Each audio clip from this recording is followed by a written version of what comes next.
नमस्कार दोस्तों, मैं राणा चंदन स्टडी अफेयर्स के यूट्यूब चैनल पे आप सभी का एक बार फिर से स्वागत करता हूं। दोस्तों, 67वीं बीपीएससी मुख्य परीक्षा की जो सीरीज इस चैनल पे चल रही है, जिसके तहत हम लोग 67वीं बीपीएससी मुख्य परीक्षा के महत्वपूर्ण टॉपिक को कवर कर रहे हैं। उनमें आज के वीडियो में हम लोग जो बीपीएससी मुख्य परीक्षा का जो जीएस पेपर 2 है, उसके तीसरे सेक्शन यानी विज्ञान और प्रौद्योगिकी के महत्वपूर्ण टॉपिक को कवर करेंगे। हम लोग देखेंगे कि कौन ऐसे इम्पॉर्टेंट टॉपिक है जिसको हम लोग अच्छी तरह अगर तैयार कर लेते हैं तो परीक्षा में जो दो प्रश्नों इस सेक्शन से जो दो प्रश्नों के उत्तर हमें देने होते हैं, उस समय हम लोग काफ़ी कंफर्टेबल रहेंगे अगर एग्जाम हॉल में वहाँ से प्रश्न आते हैं तो। और दोस्तों, ये ऐसे टॉपिक है जहां से हर साल प्रश्न आने की संभावना बनी रहती है। तो इस वीडियो के माध्यम से हम लोग उस महत्वपूर्ण टॉपिक को देखेंगे और फिर उन टॉपिक से संबंधित प्रीवियस ईयर में अगर प्रश्न पूछा गया है तो उन सारे प्रश्नों का लिस्ट टॉपिक वाइज उसको भी हम लोग देखेंगे। और फिर आगे हम लोग ये भी समझेंगे कि किस तरह रणनीति बना के हम लोग इस पूरे टॉपिक को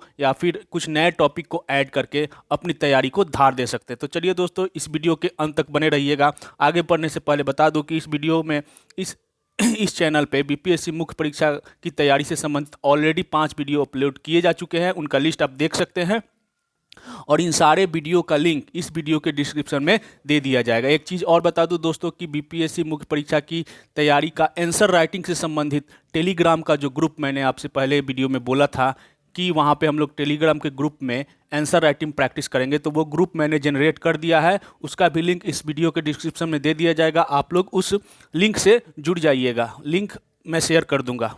अब आगे बढ़ते हैं दोस्तों आज के टॉपिक पर, जो है विज्ञान और प्रौद्योगिकी। और इस सब्जेक्ट से महत्वपूर्ण टॉपिक को हम लोग कवर करेंगे। जैसा कि आपको पता होगा कि जीएस पेपर 2 का तीसरा सेक्शन है विज्ञान और प्रौद्योगिकी, और 2 सेक्शन जो भारतीय राज्य व्यवस्था, भारतीय अर्थव्यवस्था और भूगोल, इस सेक्शन पे ऑलरेडी वीडियो अपलोड किए जा चुके हैं। तो तीसरे सेक्शन से जो साइंस एंड टेक है, यहाँ पे 4 प्रश्न पूछे जाते हैं, जिसमें से 2 प्रश्नों का उत्तर आपको देना अनिवार्य होता है। ये सब आपको पता है। अब हम लोग ये भी देख लेते हैं कि बुक और रिसोर्सेज वाले वीडियो में, तैयारी की रणनीति वाले वीडियो में मैंने समझाया था कि कौन कौन से बुक आपको चाहिए। तो एक बार हम लोग रिवीजन कर लेते हैं, देख लेते हैं। बुक लिस्ट में केवीसी नैनो की जो साइंस एंड टेक की एक पतली सी बुक आती है, साथ में आपको विजन आईएएस मेंस 365 ये भी बुक आपको रखनी होगी। यहाँ से काफ़ी हेल्प मिलती है। जो टॉपिक हम समझाएंगे आज में, जो इंपॉर्टेंट टॉपिक है, उससे आप इन तीनों बुक की मदद से अपना नोट्स बना सकते हैं। साथ ही दृष्टि आईएएस की वेबसाइट से जो टॉपिक आप तैयारी कर रहे हैं उसकी तैयारी, जो महत्वपूर्ण टॉपिक हम बताएंगे उसको आप एक बार दृष्टि आईएएस की वेबसाइट से भी उस टॉपिक को सर्च करिएगा। वहाँ भी काफ़ी अच्छे कंटेंट मिलते हैं। प्रीवियस ईयर के क्वेश्चन, सॉल्व आंसर क्वेश्चन आपके पास होने ही चाहिए। साथ ही अपना नोट्स आपको बनाना है इन सारे बुक की मदद से। और साथ में मैंने एक बुक बताया था प्रतियोगिता दर्पण, और साथ पेपर का जो लेख होता है, तो प्रतियोगिता दर्पण और पेपर, इन दोनों में भी अगर आप जिस टॉपिक की तैयारी कर रहे हैं, अगर उन बुक्स में ये टॉपिक मिलते हैं तो वहाँ सबको मिला के आप अपने नोट्स बनाइए। और नोट्स बनाने के बाद आंसर राइटिंग प्रैक्टिस करिए। और आंसर राइटिंग प्रैक्टिस करने के लिए हमने टेलीग्राम ग्रुप जनरेट कर दिया है। Mains answer writing Telegram group का जो लिंक है वो आपको इस वीडियो के डिस्क्रिप्शन में दे दिया जाएगा। तो उस लिंक के थ्रू आप उस ग्रुप में जुड़ जाइएगा। तो अगला जो वीडियो होगा, अब हम लोग टॉपिक वाइज, सब्जेक्ट वाइज विस्तार से पढ़ेंगे, सब्जेक्ट वाइज, ठीक है। तो आपको बुक लिस्ट भी हम दिखा देते हैं। ये 4 बुक आपके पास होने चाहिए। अब हम लोग देखते हैं टॉपिक, कौन ऐसे टॉपिक है 67वीं बीपीएससी मुख्य परीक्षा का जो जीएस पेपर का तीसरा सेक्शन है साइंस एंड टेक, विज्ञान और प्रौद्योगिकी। तो कौन कौन ऐसे टॉपिक है जिनकी तैयारी हमें अभी से ही शुरू कर देनी चाहिए, क्योंकि दिसंबर में एग्जाम होने वाला है, ये निश्चित है। तो आप लोग जितना लेट करेंगे आपके लिए उतना ही खतरा बना रहेगा।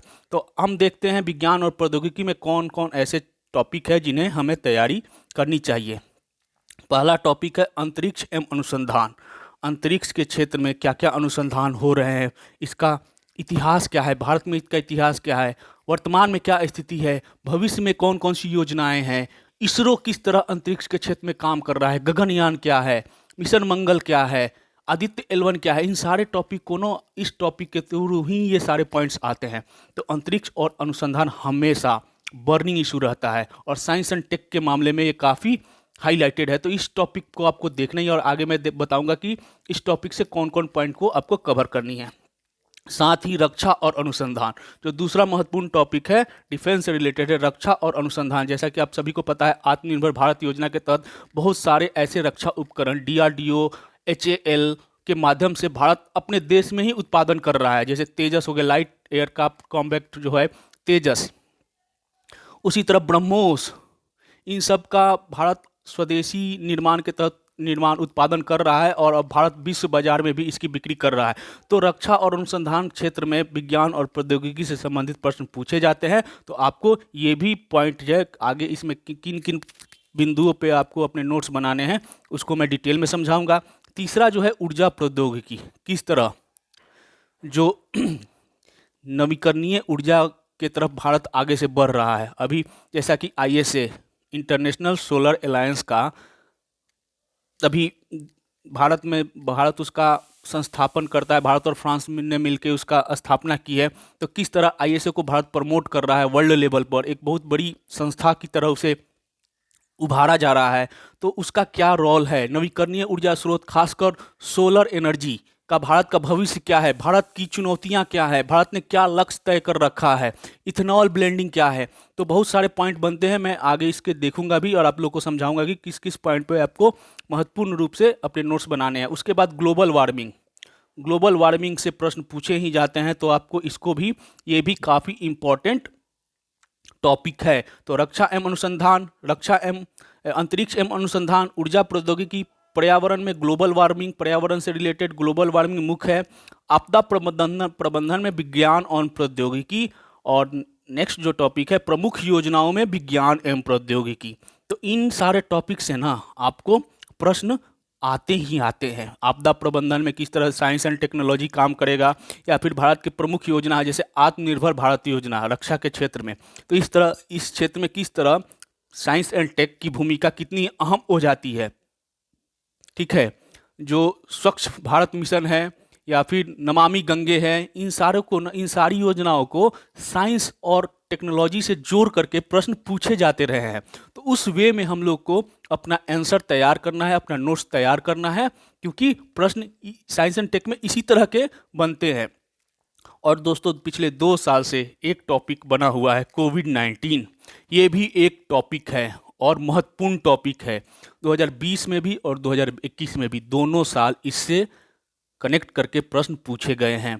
तो 2022 में भी यहाँ से प्रश्न बनेंगे ही बनेंगे। तो ये भी एक महत्वपूर्ण टॉपिक हो जाता है कोविड-19 करंट अफेयर्स में भी और साइंस एंड टेक में भी। यहाँ पे जो भी साइंस एंड टेक के जो क्वेश्चन बनते हैं ना, वो करंट से रिलेटेड होते हैं, वर्तमान समय में क्या चल रहा है। तो करंट जो GS पेपर 1 का दूसरा सेक्शन है, करंट अफेयर्स इंटरनेशनल रिलेशन, उससे जोड़ करके यहाँ से प्रश्न बनते हैं। तो दोनों न का आपस में काफ़ी लिंक्ड रहते हैं। तो ये कुछ महत्वपूर्ण टॉपिक है, और कुछ अन्य महत्वपूर्ण टॉपिक की भी हम लोग चर्चा कर लेते हैं। तो स्वास्थ्य प्रौद्योगिकी से प्रश्न पूछे जाते रहे हैं, नैनो प्रौद्योगिकी आप लोग देख लीजिएगा, स्वास्थ्य तो हो ही गया, सूचना एवं प्रौद्योगिकी एवं जैव प्रौद्योगिकी, इससे भी आप लोग, इन सारे चीज़ों से आप लोग वाकिफ रहिएगा, क्योंकि यहाँ से प्रश्न बनते हैं, कई बार यहाँ से भी प्रश्न पूछ लिए जाते हैं। तो इन सारे टॉपिक को आप लोग अच्छी तरह कवर, तो कम से कम जो मैंने रेड से हाईलाइट किया है उसको आपको तो पढ़ना ही पढ़ना है। उसके अलावा इन सारे टॉपिक पे भी आपको, जो ग्रीन में है, इनको भी पढ़ने की ज़रूरत है। ठीक है, अब हम लोग देखते हैं कि रक्षा अनुसंधान में कम से कम कितनी तैयारी आपकी होनी चाहिए। तो भारत में अंतरिक्ष कार्यक्रम, भारत का जो अंतरिक्ष कार्यक्रम है कब शुरू हुआ, क्या उसका इतिहास था, वर्तमान क्या है और भविष्य की चुनौतियाँ क्या है, और इसका क्रमबद्ध विकास, कैसे अंतरिक्ष कार्यक्रम हुआ और इसका विकास किस तरह हो रहा है। साथ ही इसरो की उपलब्धियां क्या है, इसरो के बारे में आपको, अगर अंतरिक्ष में भारत की अंतरिक्ष की बात करते हैं तो इसरो ही है। ठीक है, तो इसरो के बारे में पूरा स्टडी आपको करना पड़ेगा। उसके आगामी महत्वपूर्ण जो मिशन हैं, जैसे कि गगनयान हो गया, चंद्रयान 3 हो गया, मंगलयान 2 हो गया, आदित्य 1, ये सब क्या है, आपको इसकी पूरी नॉलेज होनी चाहिए। तो अंतरिक्ष एवं अनुसंधान में इस पॉइंट को, आपको इतने सारे पॉइंट को कवर करने होंगे। आगे मैं बताऊंगा कि किस तरह आपको आंसर राइटिंग प्रैक्टिस, अपने नोट्स बनाने हैं, और जो बुक रेफरेंस मैंने दिया है उन बुक को आपके पास होना बहुत ज़रूरी है।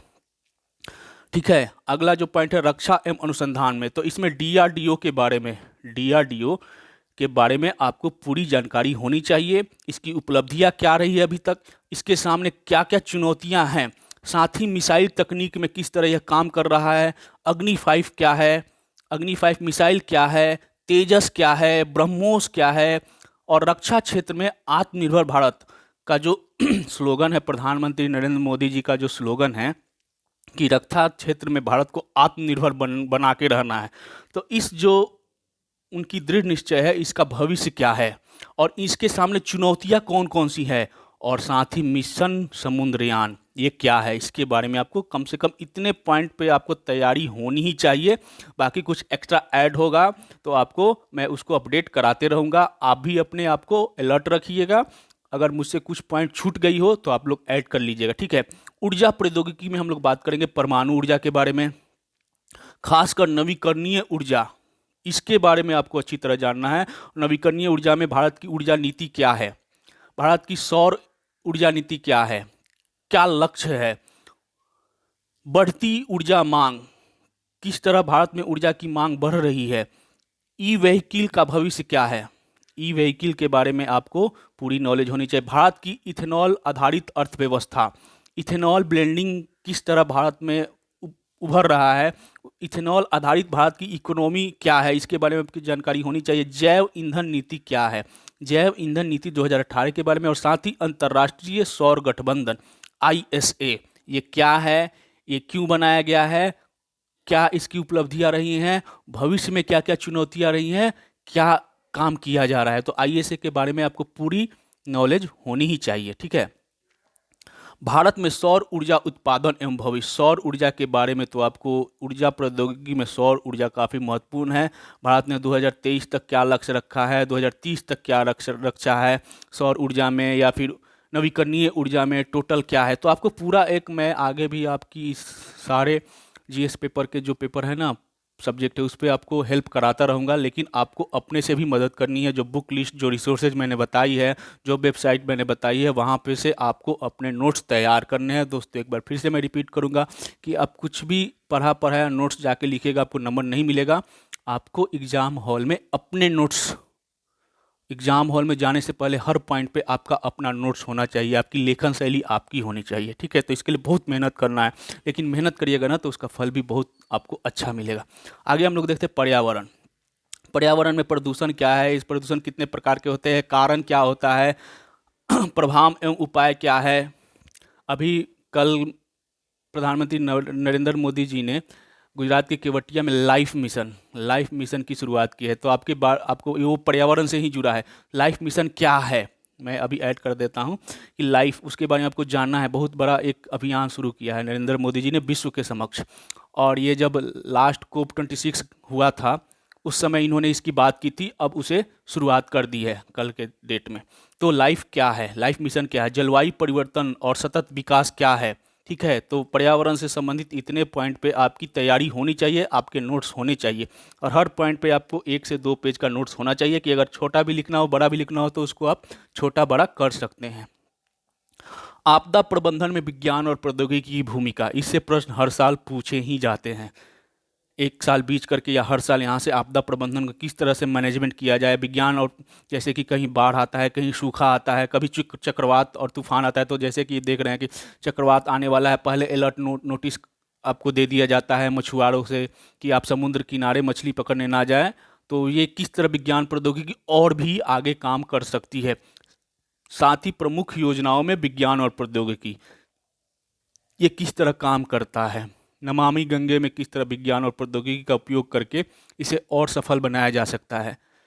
मिशन लाइफ में किस तरह विज्ञान प्रौद्योगिकी काम करेगा, ठीक है। तो आपको हर योजनाओं को साइंस एंड टेक से जोड़ के अपने आंसर तैयार करने हैं। मैं इम्पॉर्टेंट योजनाओं को आपके समक्ष रख दूंगा। आत्मनिर्भर भारत योजना, ठीक है, रक्षा के क्षेत्र में।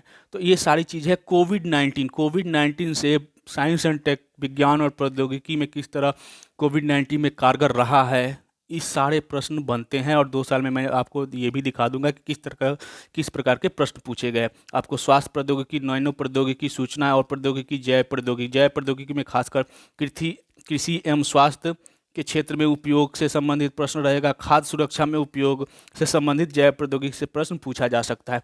तो इतने सारे टॉपिक को आप लोग को कवर करनी है, तब आपकी तैयारी एक लेवल में आ जाएगी जहां से आप अपनी तैयारी को धार दे सकते हैं।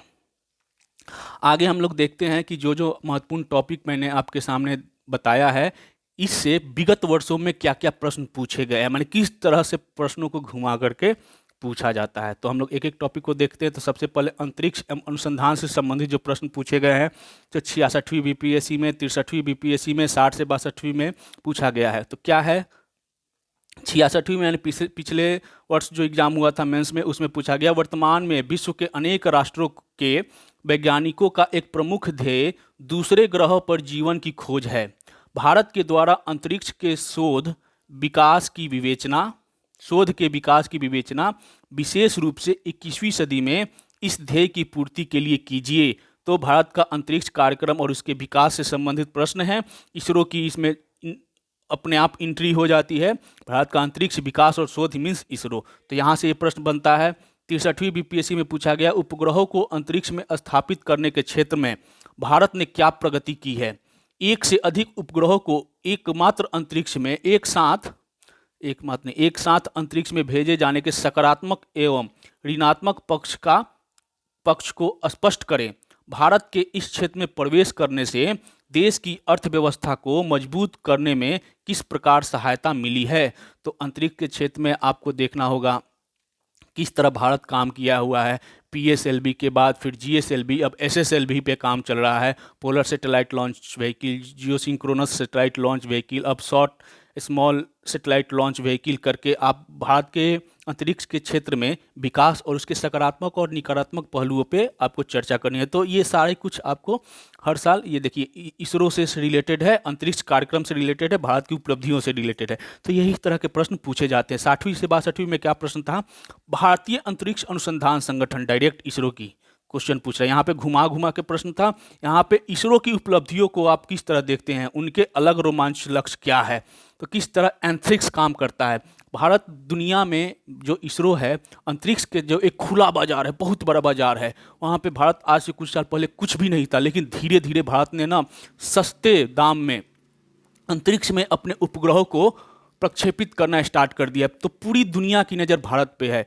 अमेरिका, फ्रांस, जर्मनी, ब्रिटेन, ये लोग भी अपने छोटे छोटे उपग्रह को भारत के सैटेलाइट लॉन्च व्हीकल द्वारा अपने अंतरिक्ष में स्थापित करवा रहे हैं। क्यों? क्योंकि यहाँ पे कम खर्च में हम लोग कर रहे हैं। तो ये किस तरह जो विश्व के जो अर्थव्यवस्था है अंतरिक्ष में, अमेरिका हो गया, रूस हो गया, चीन हो गया, तो इनको किस तरह भारत चुनौती दे रहा है भविष्य के लिए, इस पर आपको पैनी नज़र रखनी पड़ेगी। ठीक है, अब हम लोग देखते हैं रक्षा एवं अनुसंधान से संबंधित प्रश्न।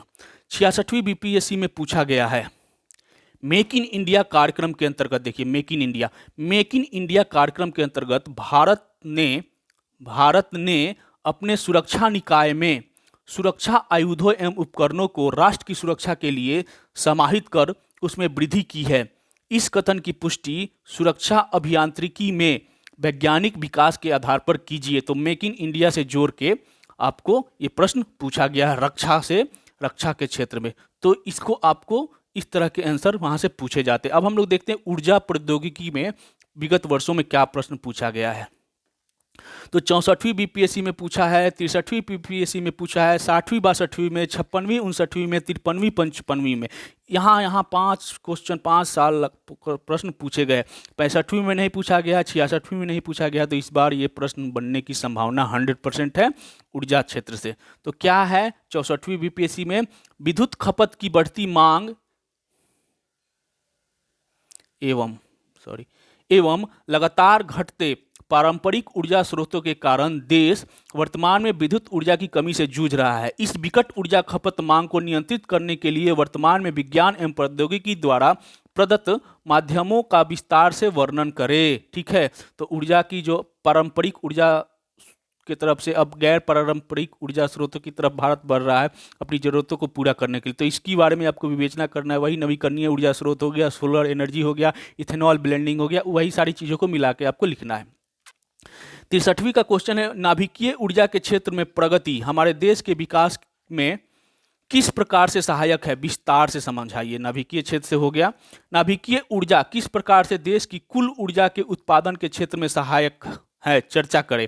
नाभिकीय ऊर्जा के सकारात्मक एवं नकारात्मक पक्षों को स्पष्ट करें। तो किस तरह प्रश्न को पढ़ना है, एक एक पॉइंट को तोड़ तोड़ के, आपको लगता होगा इतना बड़ा प्रश्न है, जब इसको तोड़िएगा ना तो 3 पार्ट में क्वेश्चन बन जाएगा। अब एक एक पार्ट का आराम से अपना आंसर लिखिए, क्योंकि नोट्स आपके पास ऑलरेडी रेडी रहेगा। 62वीं में क्वेश्चन पूछा गया है कि ऊर्जा की बढ़ती हुई जरूरतों के परिप्रेक्ष्य में क्या भारत को अपने नाभिकीय ऊर्जा कार्यक्रमों का विस्तार जारी रखना चाहिए? नाभिकीय ऊर्जा से संबंधित तथ्य एवं भय की विवेचना कीजिए। फिर नाभिकीय ऊर्जा से क्वेश्चन है 56वीं से 59वीं में बिहार राज्य की बढ़ती ऊर्जा की आवश्यकता को पूरा करने के लिए उन वैज्ञानिक प्रयासों का सुझाव दीजिए जिन्हें आप लागू करना चाहेंगे। बिहार से जोड़ के प्रश्न पूछा गया है। 53वीं से 55वीं में है फुकुशिमा परमाणु आपदा ने परमाणु तकनीकी के खतरे पर दुनिया का ध्यान पुनः केंद्रित कर दिया है। भारत की बढ़ती ऊर्जा आवश्यकताओं को देखते हुए इस रास्ते को त्याग देना भारत के लिए उपयुक्त होगा? क्या हमारी ऊर्जा की जरूरतें वैकल्पिक स्रोतों को से पूरी की जा सकती है? व्याख्या कीजिए। तो इन सारे बड़े बड़े प्रश्नों को ना छोटे छोटे तोड़ करके हम आंसर बनाते हैं। आगे हम लोग जो आंसर प्रैक्टिस शुरू करेंगे तो इसमें इन सारी प्रश्नों का उत्तर हम लोग देखेंगे कैसे बनाया जाता है। पर्यावरण से प्रश्न पूछा गया है 64वीं में, 63वीं में, 60वीं, 62वीं में, 53वीं, 55वीं में। तो ये भी लगातार पूछा जाने वाला टॉपिक है। 65वीं में नहीं पूछा, 66वीं में नहीं पूछा, तो इस बार पूछने की संभावना है। जनसंख्या में बहुमुखी वृद्धि एवं अयोजना के फलस्वरूप असंगत कचरा उत्पन्न होता है। विभिन्न प्रकार के कचरे की विवेचना कीजिए। तो इस तरह किस तरह साइंस एंड टेक्नोलॉजी यहाँ पे कारगर है। 63वीं में क्वेश्चन देख सकते हैं, ग्लोबल वार्मिंग क्या है? ग्लोबल वार्मिंग से होने वाले प्रभाव को कम करने के लिए किए जाने वाले प्रयासों में भारत का क्या योगदान है?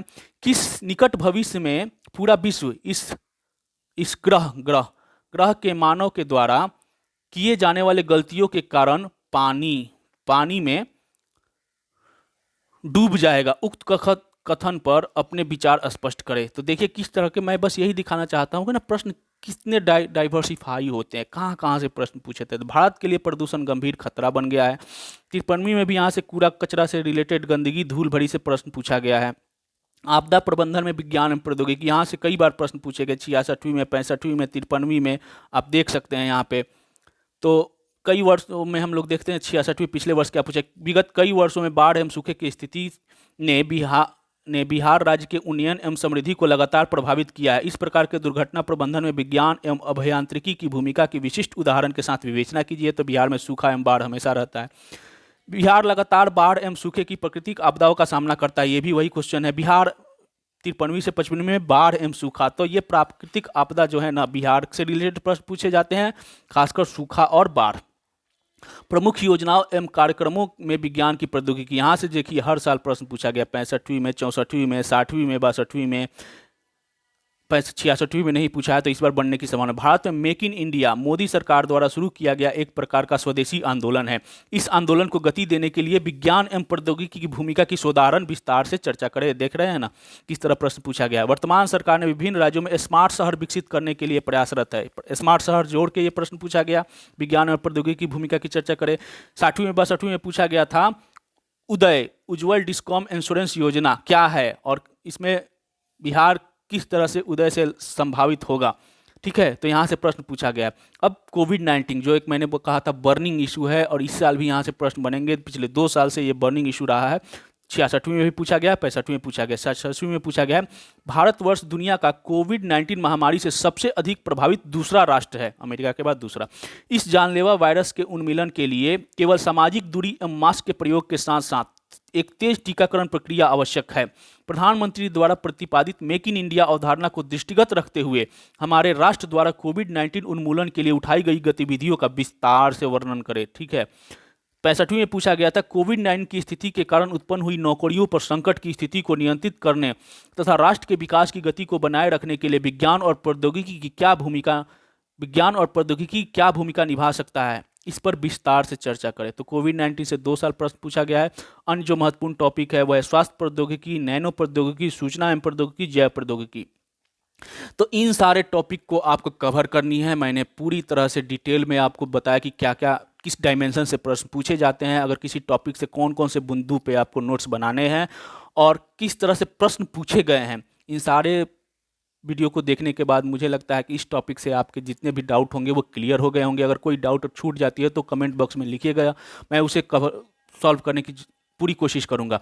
और दोस्तों आप लोग टेलीग्राम ग्रुप जिसका लिंक इस वीडियो में दे दिया जाएगा, उससे आप लोग ज़रूर जुड़ जाइएगा, क्योंकि आने वाले दिनों में हम लोग प्रश्न की आंसर राइटिंग प्रैक्टिस शुरू करने वाले हैं। एक वीडियो और आएगी करेंट अफेयर्स और इंटरनेशनल रिलेशन से रिलेटेड, 1-2 दिन में वो वीडियो आ जाएगी। उसके बाद हम लोग topic wise, subject wise answer writing practice शुरू करेंगे, और जिसे कि आपको टेलीग्राम ग्रुप के ही द्वारा आपको उपलब्ध कराया जाएगा। आप लोग वहाँ पे अपना आंसर को लिख के PDF फॉर्मेट में पोस्ट कर दीजिएगा, हम लोग उसे चेक करके आपको फीडबैक देंगे, ठीक है। तो आज के लिए दोस्तों इतना ही। आगे का कार्यक्रम यही है, आपको हिस्ट्री और LSW हिंदी लिटरेचर पर भी वीडियो उपलब्ध कराया जाएगा। तो धन्यवाद आज के लिए। अगर आपको वीडियो अच्छा लगा हो तो दोस्तों चैनल को सब्सक्राइब कर लीजिएगा, अपने दोस्तों के साथ शेयर भी करिएगा। धन्यवाद।